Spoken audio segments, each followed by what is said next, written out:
Olá, gente querida do coração verde e amarelo, mais um Jornal Foco do Brasil, compromisso com a verdade.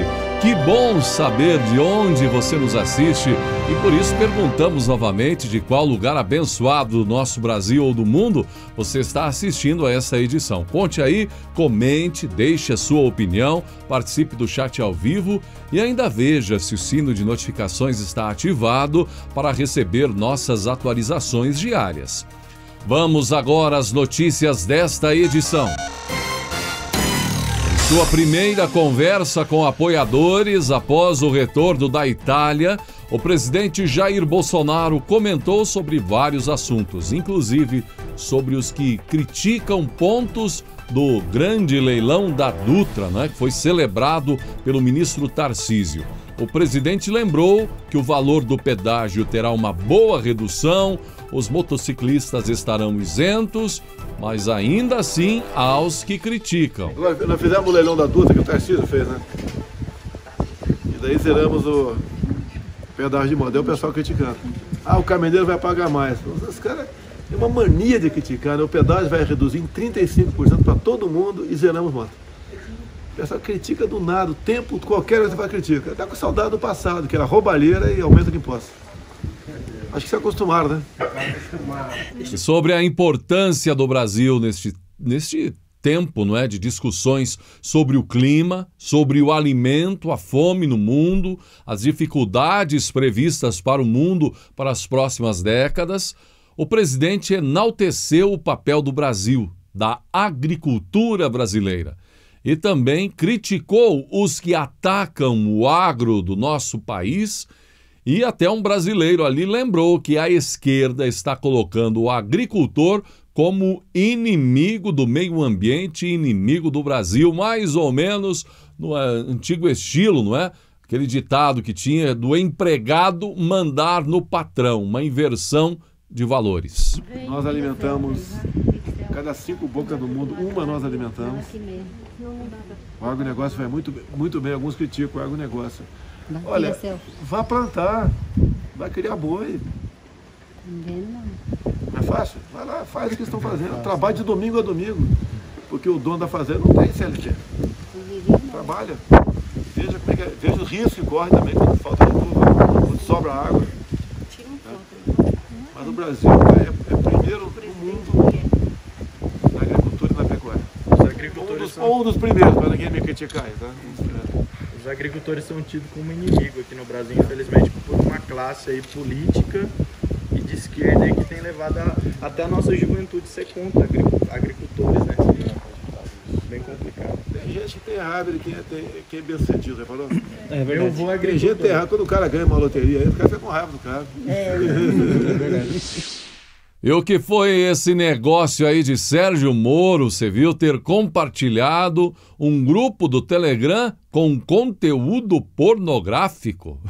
Nesse tempo onde se discute, se apresenta a filiação dele no Podemos, Agora, o Telegram tirou do ar uma conta atribuída a Moro, que disparou conteúdo pornográfico na madrugada desta quarta, 13 de novembro. A questão é que o usuário SF_Moro é o mesmo utilizado pelo ex-juiz, ex-ministro do governo Bolsonaro, no Twitter. Mas a assessoria de Moro explicou se tratar de outro usuário que usava o mesmo domínio. A notícia que circulou é que uma série de conteúdos pornográficos, o conteúdo foi compartilhado e o link do perfil havia sido compartilhado pelo próprio Twitter oficial do ex-juiz. De acordo com a assessoria de Moro, as publicações foram feitas por essa conta fake depreciativa. A postagem no Twitter de Moro conduzia o internauta para um canal no aplicativo em nome do ex-ministro da Justiça. Foi o que disseram as notícias ao longo do dia. Ao acessar a página, o usuário se deparava com fotos escandalosas, pornográficas. Posteriormente, então, o perfil foi bloqueado e no lugar passou a ser exibida a mensagem: este canal não pode ser exibido porque foi usado para divulgar conteúdo pornográfico. Enquanto as tais pesquisas estão em choque com a opinião de grande parte dos brasileiros, já que parecem destoar fortemente da realidade, o presidente Jair Bolsonaro tem mais seguidores nas redes sociais do que a soma dos apoiadores dos seus 5 potenciais rivais mais bem posicionados nas tais pesquisas. A informação consta em um levantamento realizado pelo portal Metrópolis, divulgado nesta quarta, dia 3. Bolsonaro acumula 41,9 milhões de perfis de seguidores contra 26,1 milhões de apoiadores de Lula, Sérgio Moro, João Dória, Ciro Gomes e Eduardo Leite juntos. Ou seja, soma todos os nomes cotados para competir com ele em 2022 e uma larga vantagem, inclusive. Se depender disso, o que você acha? Bolsonaro leva mesmo no primeiro turno, contrariando totalmente essas pesquisas que estão sendo divulgadas por aí. O que você acha? Será que quem está certo? Essa realidade vista, por exemplo, nas redes sociais, onde inclusive chamam os apoiadores de robô, esse carinho, essa empolgação popular por onde o presidente passa, ou então as pesquisas que apontam, por exemplo, que o petista poderia ganhar até no primeiro turno. Será essa a realidade? A realidade das pesquisas ou a realidade do que? Da própria realidade? Veja você o desenho de uma fraude. Lembra da eleição agora última dos Estados Unidos, onde muito foi falado sobre aparecimento de eleitores, enfim, isso e aquilo? Pois é. Aconteceu mais ou menos assim no PSDB, com fraude pró-Dória nas prévias que vão escolher o candidato a presidente do partido ou os preparativos para a prévia. A comissão do PSDB decidiu barrar a participação de 92 filiados na votação das prévias do partido. O grupo abrange prefeitos e vice-prefeitos de São Paulo acusados de participar de suposta fraude do Diretório Paulista e interfere na decisão da sigla sobre quem será o candidato tucano à presidência em 2022. Os prefeitos e vice-prefeitos teriam preenchido o sistema do partido com uma data de filiação retroativa, anterior à data limite estipulada. Com a impugnação de delegados do Estado, o governador paulista João Dória deve perder força na disputa de candidatura para as próximas eleições, favorecendo seu principal adversário, o governador Eduardo Leite. O pedido de impugnação dos nomes pela suspeita de fraude, inclusive, foi pedido por presidentes de diretórios aliados ao governador do Rio Grande do Sul. Em nota, o presidente estadual do PSDB de São Paulo, Marco Vignoli, disse que a discussão em questão não tem nenhuma relação com fraude ou irregularidade, e sim com a permissão de participação no processo eleitoral do partido com os filiados de todo o Brasil. Será? Enquanto o Brasil vive a expectativa com relação à Câmara dos Deputados e a questão da PEC dos precatórios, com todas as discussões relacionadas ao tema, não é? O governo também vive outra expectativa. É que nesta quinta-feira, dia 4, acontece o maior leilão de telecomunicações do Brasil, o leilão do 5G, o maior leilão de radiofrequência da história, conduzido pelo Ministério das Comunicações e pela Agência Nacional de Telecomunicações, gente. Com a licitação das faixas específicas de radiofrequências, o país elevará o patamar de comunicação móvel e atrairá investimentos que irão transformar o cenário de telecomunicações em todos os municípios brasileiros.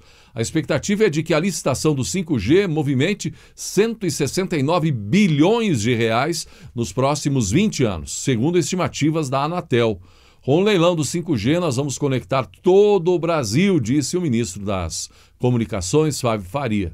Ele disse o seguinte: com o leilão do 5G, nós vamos conectar todo o Brasil e garantir condição mínima de inclusão digital e social a 40 milhões de brasileiros que ainda vivem no deserto digital, destacou o ministro das Comunicações, Fábio Faria. De acordo com os cálculos, 70 bilhões de reais devem ser investidos pelas operadoras de telecomunicações em todo o Brasil para cumprir as obrigações previstas no edital logo de imediato. Entre os compromissos estão a ampliação da cobertura 4G em mais de 9 mil localidades e em 31 mil quilômetros de rodovias, a expansão da infraestrutura de fibra óptica e a implantação do projeto Amazônia Integrada e Sustentável e da rede privativa da Administração Pública Federal. O restante do valor estimado em 99 bilhões de reais refere-se a investimentos necessários à prestação comercial de serviços de telecomunicações por meio das faixas de radiofrequência que estão sendo licitadas.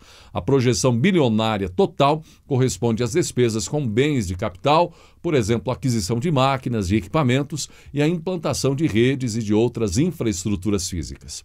Aliás, essa questão do 5G é algo que meio misterioso para muitos brasileiros por conta de muitas especulações, notícias que circularam, enfim e tal, muita fake news também. Mas é um assunto que será muito debatido ainda e esclarecido ao povo brasileiro. É um pulo de tecnologia, mas por conta dessas fake news, mistérios, enfim, faz mal, faz isso, faz aquilo, é um assunto que terá certamente muitas explanações, explicações e a curiosidade, sobretudo, do povo brasileiro, porque promete muita coisa boa, muitos avanços, por exemplo, a internet nas rodovias para quem viaja e também, sobretudo, aos nossos queridos caminhoneiros. Certamente é um assunto muito bacana, envolve avanço, futuro, tecnologia, alta velocidade da internet, mas também muito debate.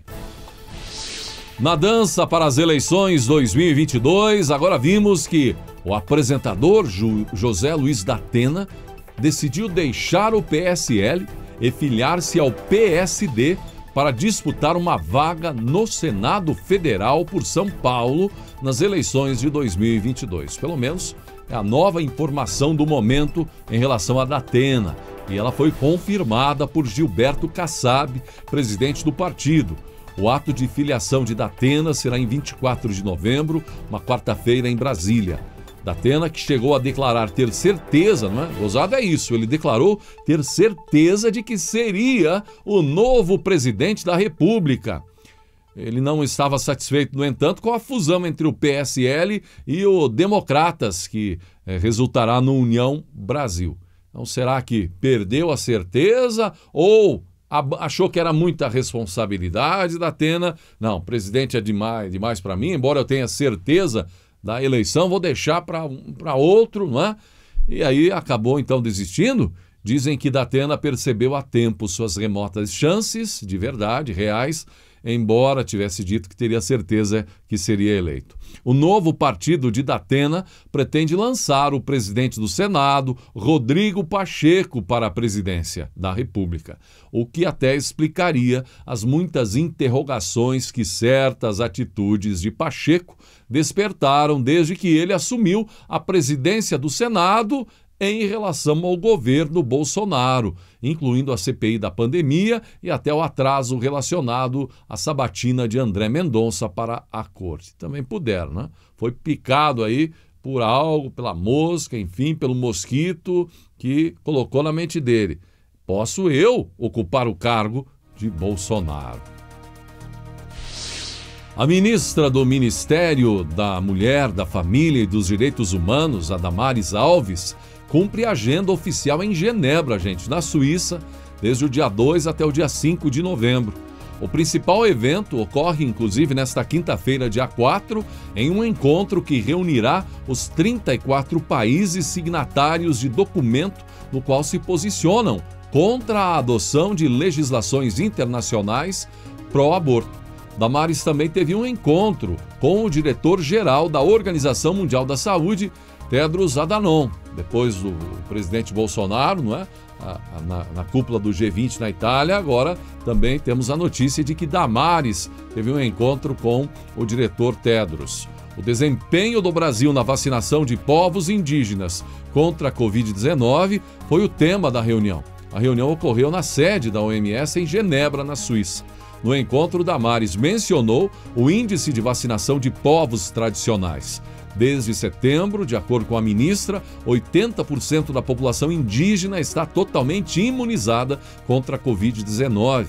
Segundo o Ministério dos Direitos Humanos, a Danone elogiou a marca alcançada, disse entender os desafios logísticos do Brasil em vacinar comunidades isoladas e citou o Sistema Brasileiro de Saúde Pública como exemplo a ser replicado no mundo. A ministra Damares também citou o reconhecimento como política de direitos humanos do atendimento a pessoas com doenças raras e também suas famílias e ainda mencionou a mortalidade de idosos em abrigos. Segundo Damares, a taxa de mortes nessa categoria está baixa porque o grupo teve prioridade na vacinação e porque uma cadeia de atendimento foi acionada para adotar medidas sanitárias. Ainda, gente, outro tema discutido foram as políticas de incentivo à amamentação e ao acompanhamento de mães e de bebês por equipes de saúde da família. De acordo com o Ministério dos Direitos Humanos, os representantes da OMS informaram que pretendem vir ao Brasil em breve conhecer a iniciativa. Aí o Brasil sendo quase que citado como exemplo para membros da OMS, inclusive Tedros Adhanom. Com Lula no páreo e eleições próximas, sabe quem está de volta? O MST, que já está se preparando. O fundador e membro da direção nacional do Movimento dos Trabalhadores Rurais Sem Terra, o João Pedro Stedley, disse que o grupo, conhecido como Grupo Invasor de Propriedade Privada, deverá entrar de cabeça na campanha de Lula à presidência em 2022. Ele disse isso em entrevista ao site Poder 360. A entrevista foi divulgada na tarde desta quarta-feira, dia 3. Com todas as nossas forças, e vamos rezar para todos os santos, acender vela para todos os orixás, tudo que tu pode imaginar nós vamos colocar para poder fazer com que o povo se engaje. Não é só o programa do MST. O MST vai utilizar sua experiência para ajudar a organizar o povo para eleger o Lula, afirmou o comandante do MST. E você, o que acha disso? E será que tem invasão de terra à vista por aí?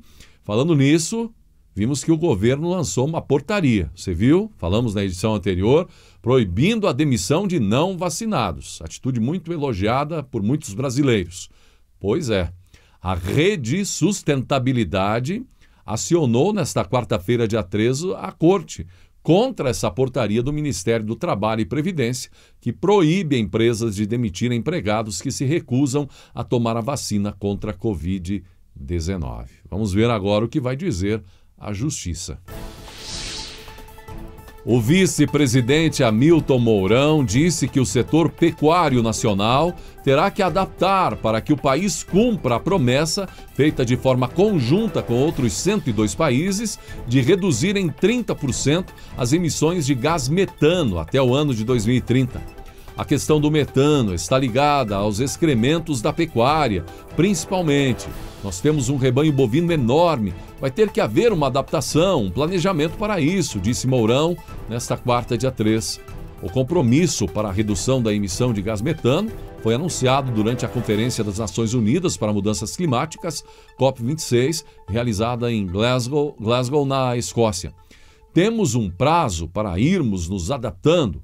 Grande parte dos produtores já trabalha no sentido de fazer a coleta dos dejetos e, consequentemente, depois a queima dos mesmos de forma que não contamine a atmosfera, completou Mourão. Ainda segundo ele, o Brasil está empenhado, o governo brasileiro representando o Estado. É uma questão de Estado isso aí, não é só o nosso governo. Qualquer governo vai ter que encarar esse problema de frente. Está de acordo com a visão de todos os países do mundo no sentido de impedir que a temperatura na Terra suba além de 1,5 grau. No final da sua agenda, aí Mourão, então, comentou sobre isso. Ele que, inclusive, a respeito dos últimos dias, o presidente Bolsonaro esteve na Itália, Mourão estava como presidente em exercício do Brasil.